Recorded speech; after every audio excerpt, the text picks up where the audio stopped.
India's biggest problem is its government. And that is what the story I'm going to tell you is all about. It was once told by Nani Palkhivala, and I'm just repeating that story, a few words here and there. But many young people may not know who Nani Palkhivala is or was. He's no longer alive. But Nani Palkhivala was a brilliant lawyer. He was also an accountant, and he was also the chairman of ACC and one of the key members in the Tata Empire, advising J.R.D. Tata on what should be done or should not be done.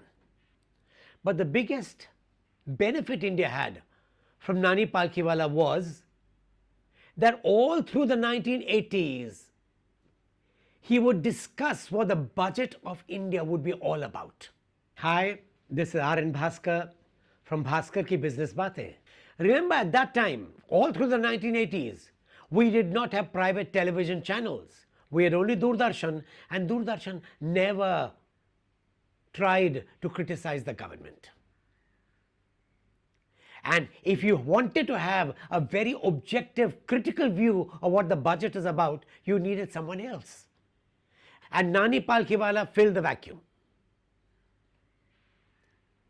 Every year, he would speak at the Brabant Stadium, explaining to the crowd the nitty-gritties of the budget and how the budget would benefit or would harm the country. And to listen to Nani Palkhivala, there was a crowd that would sit on the grounds on the floor, and there'd be people, industrialists, who would sit in the upper seats.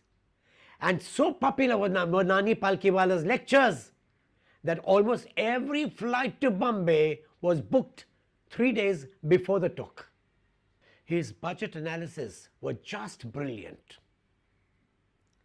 And he had a wonderful way of telling an anecdote or two occasionally. And this anecdote that I'm going to repeat to you is an anecdote that he once said in the 1980s, and it is a story with which I began this book of mine. And Nani Palkhivala talked about the first day of creation, how God created the world. And then he created the oceans, then he created the fishes.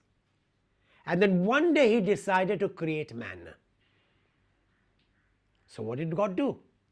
He made a statue of man in the same image as himself. And after making the clay model, he put it in the oven to bake. And when he thought that the clay model was done, he pulled it out. When he looked at it, he was disappointed. He had taken it out too soon.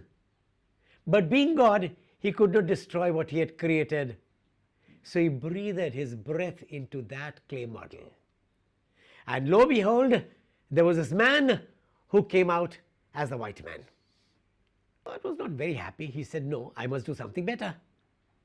So he made another clay model of himself, put in the oven to bake, and kept it a little longer, unfortunately, quite longer. By the time he took it out, it was crispy black. But being God and unwilling to destroy what he had created, he breathed his breath into the clay model, and that became the black man. So now God said, no, I must create something better. And he took the mean time between the two extremes, and he created a third model and put it in the oven to bake. Then he took it out. And what he saw was wonderful, a resplendent brown-skinned man. And God said, this is wonderful. Now, just for the benefit of the viewers, please remember this part of the story actually comes from D.H. Lawrence, who was very fond of the brown-skinned person. But Palkhivala goes ahead and with his own creative genius adds to the story. And he says, God was so happy with his creation, so delighted that he told the brown-skinned man, you shall be intelligent, you shall be brave, you shall be enterprising, you'll be this, you'll be that. And the white-skinned man and the black-skinned man both got upset. And they said, hey, God, stop. So God wondered what? He said, God, you're supposed to be impartial. You can't give all qualities to one person. And God was a little dismayed. I said, yes, you're right. I should have been careful. But being God, having given, I cannot take back. So now I must create a handicap. So he thought, and he thought, and there were wrinkles on his brow. And then suddenly his eyes sparkled. He was laughing. And he said, I know what to do. I shall give them the Indian government. And if you look at the Indian today, he has all the qualities. And as my previous podcast talked about how Indian mamas gold. If you look at previous podcasts of how India was created to generate wealth, Indians could do wonderful things.